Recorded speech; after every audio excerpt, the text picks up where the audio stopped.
Oggi impareremo insieme 15 espressioni essenziali che renderanno il tuo italiano molto più fluente e naturale.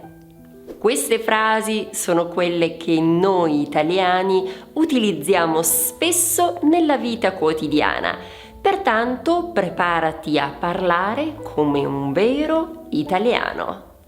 Ciao, io sono Eli e aiuto gli studenti di italiano a parlare in modo sicuro e fluente. La prima espressione è "che cosa stai facendo di bello?", che serve per chiedere a un'altra persona che cosa sta facendo in modo molto amichevole.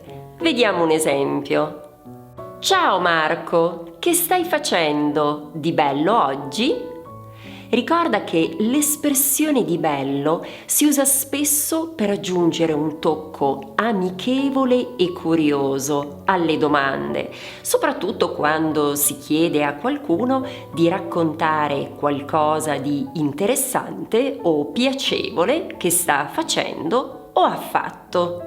È molto comune nei contesti informali e sostanzialmente serve per indicare interesse verso l'altra persona. La seconda espressione è "ecco qui", che si utilizza spesso quando si consegna, quindi quando si dà qualcosa a un'altra persona. Hai perso il tuo telefono? Ecco qui. L'ho trovato sul tavolo. Se vogliamo fare una proposta, possiamo usare l'espressione "che ne dici di..." Vediamo un esempio. Che ne dici di andare al cinema stasera? Tanto per cambiare. Questa è un'altra espressione che di solito si usa in modo ironico per dire che qualcosa succede proprio come sempre, come succede normalmente, senza tanti cambiamenti. Vediamo. Oggi piove, tanto per cambiare. Se sei qui, immagino che sei interessato o interessata a migliorare il tuo italiano. Ci sono 10 elementi essenziali per farlo. Se vuoi scoprirli, ti consiglio di scaricare questa guida gratuita. Troverai il link in descrizione e anche qui nella scheda. Un'altra espressione che noi italiani utilizziamo molte volte al giorno è "figurati", che sostanzialmente serve per dire "prego, di nulla". A proposito, prima di vedere un esempio, ricorda che in questa video lezione troverai 20 modi per dire prego. La puoi guardare cliccando qui. E ora vediamo l'esempio. Grazie mille per l'aiuto. Figurati.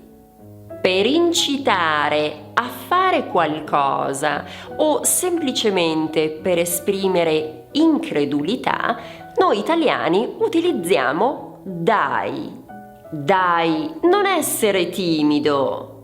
Per chiedere agli altri che cosa si può fare in un certo momento, si può usare l'espressione impersonale "allora, che si fa?". Allora, che si fa stasera? L'ottava espressione è un'esclamazione che indica stupore, anche qui incredulità, e l'espressione è "che cavolo". A proposito, ricorda che ho un'intera video lezione, questa, proprio sull'uso del termine cavolo in italiano. La puoi guardare cliccando qui. Che cavolo! Ho dimenticato le chiavi in ufficio. Come vedi, in questo caso l'espressione indica frustrazione. Per confermare che si è capito quanto è stato detto, si usa capito. Così non "io ho capito", ma semplicemente Capito. Vediamo un esempio. Devi girare a sinistra alla prossima strada. Capito? Per esprimere un desiderio oppure incredulità si può usare magari.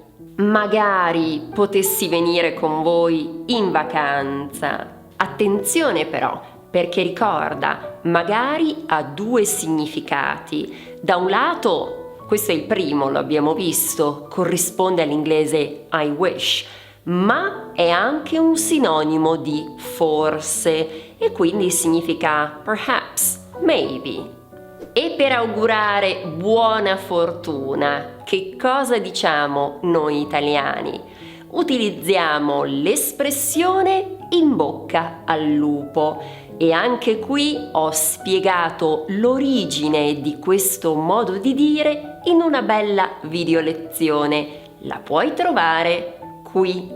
Domani hai l'esame, in bocca al lupo!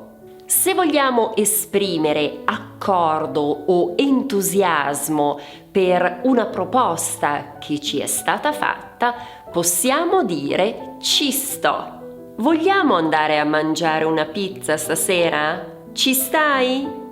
Sì, ci sto. Per esprimere incredulità o disapprovazione, un po' come come on in inglese, noi italiani diciamo ma va, non può essere vero. Facciamo così, serve per introdurre un suggerimento o per indicare un accordo su come procedere. Facciamo così, io cucino e tu porti il vino.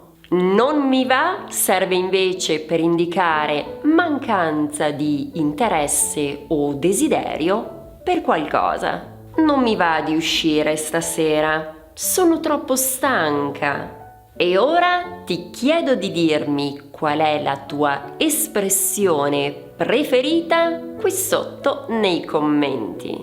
E se sei arrivato o arrivata fino a qui, puoi scrivere megafono qui sotto. Oggi abbiamo visto 15 espressioni che ti aiuteranno a parlare in modo più fluente, ma per farlo è anche importante saper esprimere la propria opinione. Ci sono 21 modi per farlo. Se li vuoi conoscere, basta cliccare qui. Trasforma il tuo sogno italiano in realtà. Grazie dell'attenzione, ci vediamo qui sempre su Italiano con Eli.